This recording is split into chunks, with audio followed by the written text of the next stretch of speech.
Tapi di sini saya lihat katalis yang paling mendukung itu terkait dengan optimisme pemangkasan suku bunga dan memang untuk saat ini valuasi saham perbankan sudah mulai cenderung masuk ke under value melihat harganya terus-terusan merosot dibandingkan dengan saham-saham konglomerasi yang mana valuasinya sudah sangat mahal.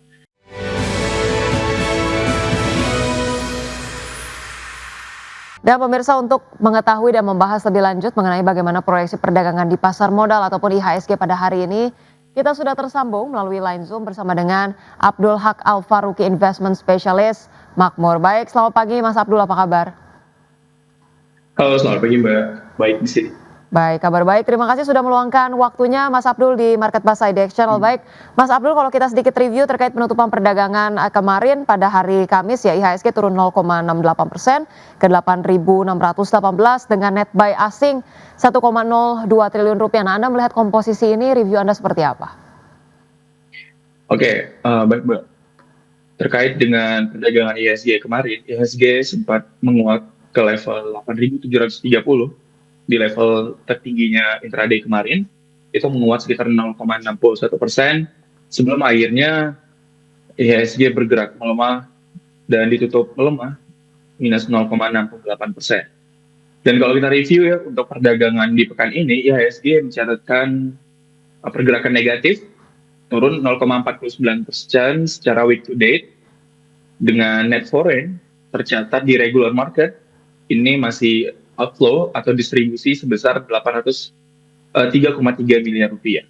Untuk saham-saham yang didistribusi asing memang didominasi oleh saham-saham konglomerasi, tetapi kalau kita tarik secara week to date, di sana asing masih berfokus masuk ke saham perbankan, salah satunya yaitu BMRI yang mencatatkan net buy sebesar 529 miliar rupiah. Dan untuk perdagangan kemarin memang seperti yang sudah dikatakan sebelumnya bahwa pemberat dari IHSG kemarin adalah saham-saham konglomerasi yang mana saya lihat ada shifting rotation yang terjadi di market Indonesia menjelang penutupan tahun 2025 dari saham-saham konglomerasi seperti saham dari Prajogo Pangestu, Brand, BRPT, lalu juga dari MI ada outflow di sana dan mulai masuk shifting ke sektor perbankan blue chip seperti Bank Mandiri, BBRI, hingga BBCA, yang mana kita ketahui bahwa di kuartal 1 2026 nanti ada potensi pembagian dividen, yang mana untuk BBRI yang sekarang sudah diketahui dividen yield interimnya di angka 3,7%, seperti itu. Baik, itu dia review singkat dari Mas Abdul terkait dengan IHSG di kisaran pekan ini. Kemarin mencatatkan cukup positif kenaikannya, tapi kemudian secara weekly masih terkoreksi begitu ya. Walaupun kemarin perbankan tampaknya lesu, sudah mulai bangkit, dan sebaliknya konglomerasi justru mengalami pelemahan. Kita sedikit membahas sentimen dari dalam negeri dulu nih Mas Abdul, terkait dengan defisit APBN ya 2,35% dari PDB. Anda melihat seberapa besar sih defisit APBN ini bisa jadi sentimen yang cukup berarti untuk pasar modal? Ya Mbak, terkait dengan defisit APBN di per November 2025 ini, yang mana untuk di November defisit APBN itu di angka 560,3 triliun rupiah atau sekitar 2,35% dari PDB. Memang angka ini masih di bawah ambang batas di angka 3% dari PDB defisit APBN-nya, tetapi angka ini merupakan peningkatan defisit yang itu harus menjadi concern pemerintah dan juga investor tentunya, yang mana untuk ketika flashback di bulan Oktober, defisit APBN di Indonesia di bulan Oktober itu di kisaran 2,02% dari PDB, sehingga angka di November di 2,35 ini merupakan peningkatan yang memang terbilang tidak cukup signifikan, tetapi lebih mendekati angka batas di 3%, sehingga itu yang menjadi concern para investor saat ini. Dan yang kita ketahui juga untuk tahun 2025 ini spending government besar, banyak hal terjadi di 2025, serta juga penerimaan negara melalui pajak tentunya itu juga masih sangat lemah karena adanya potensi keterlambatan yang dilakukan oleh pembayar pajak dan juga sistem Cortex yang menjadi PR dari masyarakat saat ini, sehingga penyesuaian dibutuhkan untuk sistem baru tersebut. Dan saya rasa untuk tahun 2026 kemungkinan besar akan mengecil spread di antara defisit APBN seperti itu. Baik, baik. Anda melihat bahwa bagaimana kemudian berbagai inisiatif program-program pemerintah kemudian spending ini belum seimbang dengan penerimaan negara dari pajak yang kemudian masih cenderung lemah begitu ya. Tapi secara Ya. sektoral Anda melihat ada saham-saham sektoral yang perlu kemudian diantisipasi terkait dengan situasi dari dalam negeri ini, Mas Abdul? Untuk saham-saham sektoral terkait dengan defisit APBN ya, saya lihat memang belum ada sektoral yang terlalu berdampak signifikan. Tapi malah di sini saya melihat teman-teman investor lebih berfokus terhadap bagaimana flow investor asing, ataupun kita lihat pipeline dari Danantara seperti apa untuk investasi dalam negeri, yang mana itu menjadi daya tarik tersendiri bagi investasi, khususnya di pasar modal Indonesia. Kita lihat juga bahwa saat ini asing sudah mulai masuk ke sektor perbankan dan sudah mulai menjauhi sektor energi pertambangan batu bara. Kita lihat dari saham ITMG, PTBA, dan yang lainnya itu masih sangat lesu. Bahkan untuk ITMG tidak mampu untuk rebound dari pergerakannya secara intraday. Sehingga di sini dapat disimpulkan bahwasannya defisit APBN ini tidak terlalu mengganggu secara sektoral bagi keberlanjutan pasar saham di Indonesia, tetapi memang saat ini investor mulai melirik saham-saham perbankan, melihat aksi korporasi dan sentimen-sentimen positif di tahun 2026, yang mana itu yang paling penting adalah pemangkasan atau potensi pemangkasan suku bunga di tahun 2026, yang mana Bank Indonesia mengatakan bahwa 2 kali lagi ada pemangkasan suku bunga atau sekitar 50 basis point di 2026.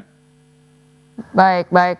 Anda melihat bahwa perhatian investor lebih tertuju kepada bagaimana arus modal asing bergerak sejauh ini dan kemudian juga tadi terkait investasi dan antara dan juga sentimen-sentimen seperti suku bunga.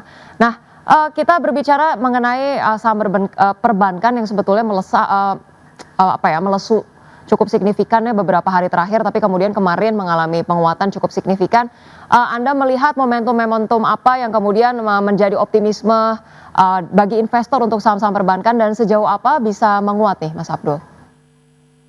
Baik, untuk saham-saham perbankan saat ini ya, itu seperti saham Bank Mandiri yang paling cepat melesatnya atau reboundnya itu adalah saham Bank Mandiri, yang mana kita ketahui Mandiri juga paling besar asing masuk di sini di kisaran 500 miliar rupiah secara weekly. Dan untuk saham-saham yang lainnya seperti BBCA, BBNI, BBRI juga mengikuti. Tapi di sini saya lihat katalis yang paling mendukung itu terkait dengan optimisme pemangkasan suku bunga, dan memang untuk saat ini valuasi saham perbankan sudah mulai cenderung masuk ke under value, melihat harganya terus-terusan merosot dibandingkan dengan saham-saham konglomerasi yang mana valuasinya sudah sangat mahal. Sebenarnya ini kurang lebih sama seperti pergerakan pasar modal di Amerika Serikat yang kita ketahui, saham-saham teknologi seperti Nvidia, Microsoft, dan yang lainnya itu melesat sangat signifikan di tahun 2025. Tetapi untuk belakangan ini saham-saham tersebut sudah mulai decline untuk melanjutkan kenaikan karena memang investor sudah melihat valuasi dari saham-saham konglomerasi saham-saham teknologi itu sudah tidak wajar. Sehingga memang untuk saat ini shifting ke saham-saham yang masih under value itu sangat direkomendasikan, dan memang kita juga flow asing masuk ke sana. Baik, Anda melihat bahwa sentimen pemangkasan suku bunga yang diproyeksikan oleh sejumlah analis untuk Bank Indonesia di tahun depan sebanyak 2 kali sudah mulai tercermin posisi harga saham-saham perbankan saat ini ya.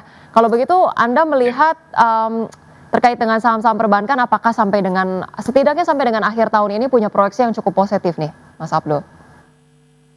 Ya, untuk proyeksi sampai akhir tahun kita mempunyai sekitar waktu 7 hari bursa ya, sisa kalau nggak salah sejak hari ini, dan saya lihat untuk saham-saham seperti blue chip perbankan ya, khususnya seperti BBCA, BMRI, BBTN, itu masih ada prospek untuk melanjutkan penguatannya di sisa akhir tahun 2025 ini ya. Dan kita juga untuk kondisi rupiah sudah mulai stabil meskipun masih terdepresiasi secara monthly ya, tapi sudah mulai stabil di angka 16.600-an, dan itu merupakan sentimen yang cukup stabil di akhir tahun, dan itu yang menjadi optimisme saya untuk investor masih optimis masuk ke dalam saham-saham perbankan seperti itu. Baik, sentimen yang cukup positif untuk saham perbankan sampai dengan akhir tahun ini di sisa sekitar 7 hari perdagangan. Nah, kita bergeser sedikit ke saham-saham LQ45 yang kemarin mengalami tekanan cukup dalam ya, Mas Abdul. Ada Aman Mineral melemah 6%, kemudian MTEK setelah menguat akhirnya ini melemah 7,4%, MDKA melemah 3,9%. Review Anda ini apakah kemudian murni aksi profit taking atau ada hal-hal lain yang perlu dicermati nih, Mas Abdul? Iya, kita akan bahas satu persatu ya, mulai dari AMMN hingga MDKA.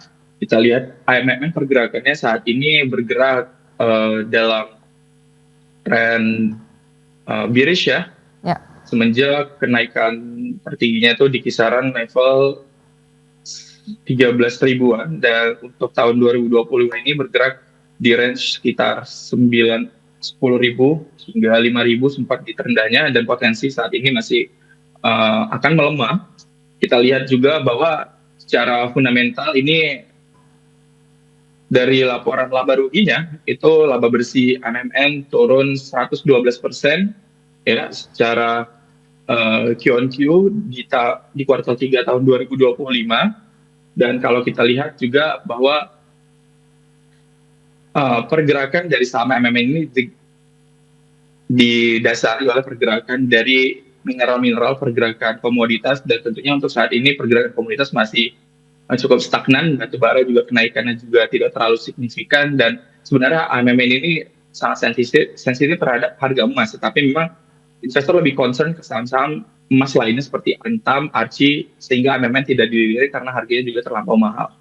Dan untuk MTEK kita lihat kenaikannya sudah sangat signifikan dalam bulan November, sejak bulan November terhitung di akhir November sampai dengan sebelum IPO Supa, dan saya rasa pergerakan kenaikan itu sudah price in sebelum IPO Supa dirilis dan oversubscribe 318 kali, dan memang ini ada aksi taking profit yang dilakukan oleh para investor, dan kemungkinan besar untuk MTEK perusahaannya masih bagus untuk jangka menengah hingga panjang, sehingga masih layak untuk dibeli dalam jangka panjang. Dan MDKA kita lihat masih tertekan dari namanya bea ekspor emas, sehingga memang untuk MDKA di sini masih tertekan secara fundamental jangka menengah hingga panjang. Seperti itu. Baik, itu dia review dari saham Aman Mineral, MTEK dan juga MDKA. Tadi kalau Aman Mineral dikatakan selain dengan karena sentimen harga juga memang secara kinerja ini memang mengalami pelemahan begitu ya. Tapi untuk MTEK dan MDKA tadi Anda katakan masih menarik untuk jangka panjang atau seperti apa, Mas Abdul? Ya, untuk MTEK dan MDKA di sini saya masih merekomendasikan untuk teman-teman bisa buy on weakness aja. Ya.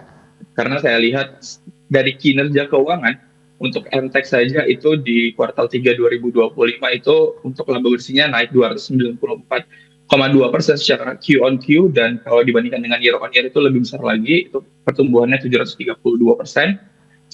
Sehingga kita lihat juga nantinya bisnis dari MTEK ini kan cukup terdiversifikasi dari berbagai sektor, dan saya rasa dengan adanya IPO Supa ini menjadi benchmark baru untuk MTEK lebih bisa bertumbuh di tahun-tahun mendatang. Begitu juga dengan MDKA, yang mana untuk saat ini harga emas masih melanjutkan pergerakan rally-nya, dan potensi all time high tentu untuk harga emas masih bisa diproyeksikan lebih tinggi lagi di tahun 2026 seiring dengan ketidakstabilan global seperti itu, Mbak. Baik, untuk MTEK Anda melihat IPO saham Supa ini berikutnya ke depannya masih akan memberikan dampak cukup positif terhadap saham MTEK, sementara MDKA masih ada peluang yang cukup positif terkait dengan harga komoditas emas begitu ya.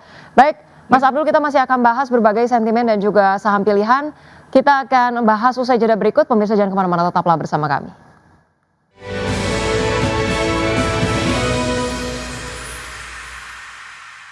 Baik pemirsa, terima kasih Anda masih bersama kami di Market Pass, dan sebelum kita melanjutkan dialog kita pada pagi hari ini, kita akan melihat terlebih dahulu bagaimana pembukaan perdagangan IHSG di 5 menit pertama perdagangan pagi hari ini. Baik, kita lihat di sini bersama-sama pemirsa posisi IHSG sejauh ini. Baik, menguat 0,15% atau menguat 13 poin ke 8.632. Kemudian untuk top gainers ada Lead, ada OASA, NCKL, Pipa dan juga BBRM. Kemudian untuk top losers di sini ada Inet, Inco, Bufa, SMDR Coal, dan juga padi. Sementara itu secara sektoral ya, ini teknologi memimpin penguatan, disusul perbankan, kemudian basic industries. Sementara itu yang melemah ada properti, kemudian cyclical, industri dan juga kesehatan. Baik, kita bergeser ke pembukaan perdagangan bursa Asia pada pagi hari ini. Pemirsa, ada Nikkei yang terpantau menguat 0,87%, STI menguat 0,09%, Kospi menguat 0,16% dan Hang Seng menguat 0,28%. Kemudian kita juga akan melihat sejumlah saham-saham yang direkomendasikan atau saham pilihan analis pada pagi hari ini. Ada BMRI, kemudian ada Antam, ada ASII dengan masing-masing rekomendasi untuk BMRI dan Antam buy dan ASII di buy on weakness.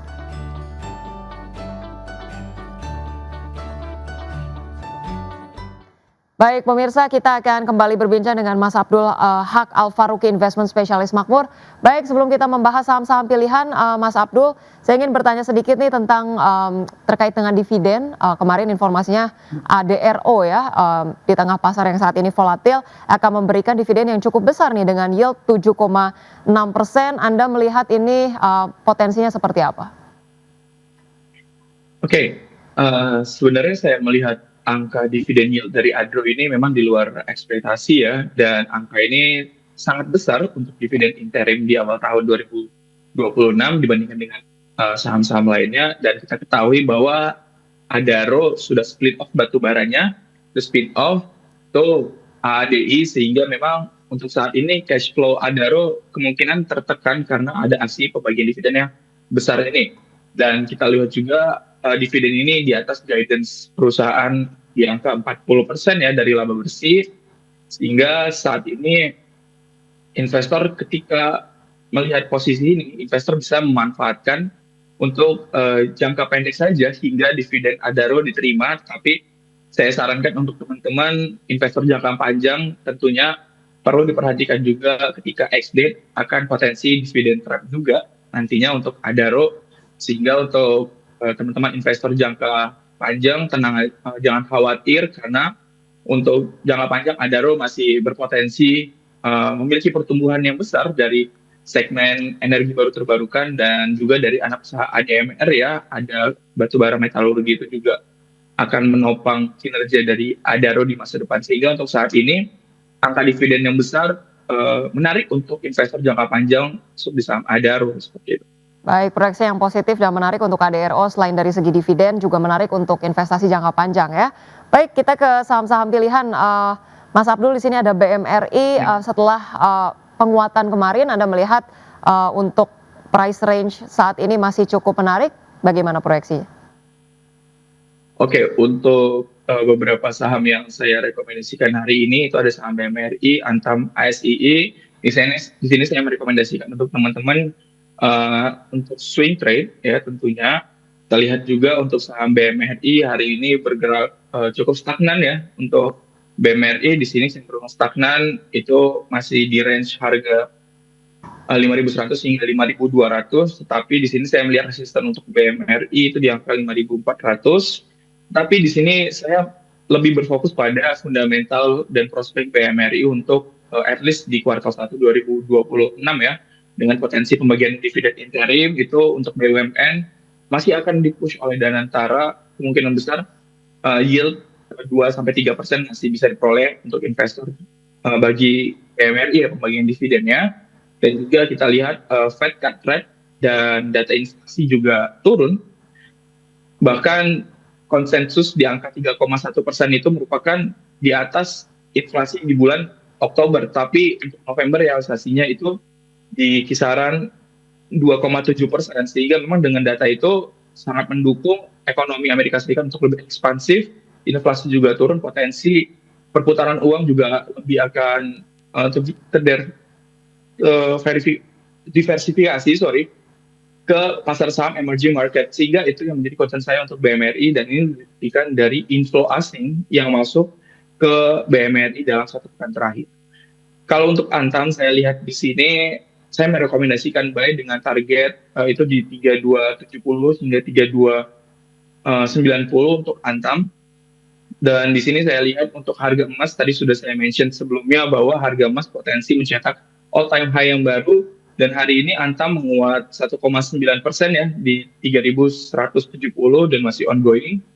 Dan saya lihat juga fundamental dari Antam di sini sangat baik ya dengan mencetak laba bersih di kuartal 3 2025 itu naik 104,9% secara year on year. Itu juga menjadi fundamental yang kuat bagi Antam dan di kuartal 4 ini kemungkinan juga akan meningkat secara year on year tentunya.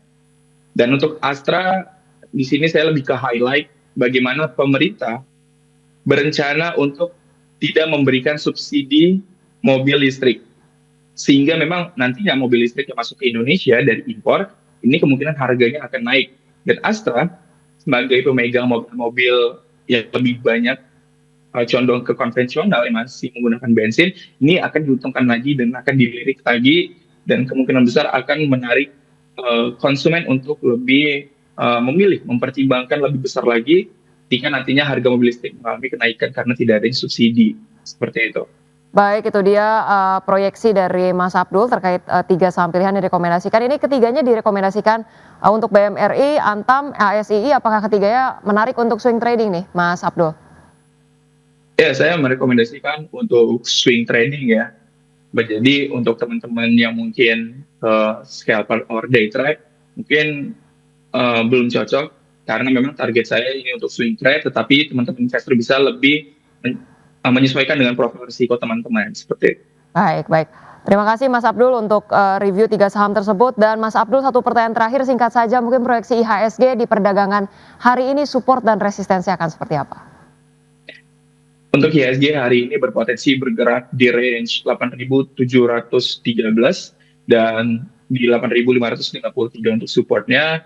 Dan saya lihat juga indeks regional dan indeks global kemarin itu bergerak menguat pasca inflasi lebih baik di bawah konsensus dan turun dibandingkan dengan month-on-month atau bulan sebelumnya sehingga di sini saya memproyeksikan IHSG masih akan menguat untuk hari ini seperti itu. Baik, IHSG masih diproyeksikan akan melanjutkan penguatan di perdagangan hari ini. Terima kasih banyak Mas Abdul Haq Al-Faruqi, Investment Specialist Makmur, sudah bergabung bersama kami di Market Buzz. Salam sehat, sampai berjumpa kembali Mas Abdul. Baik.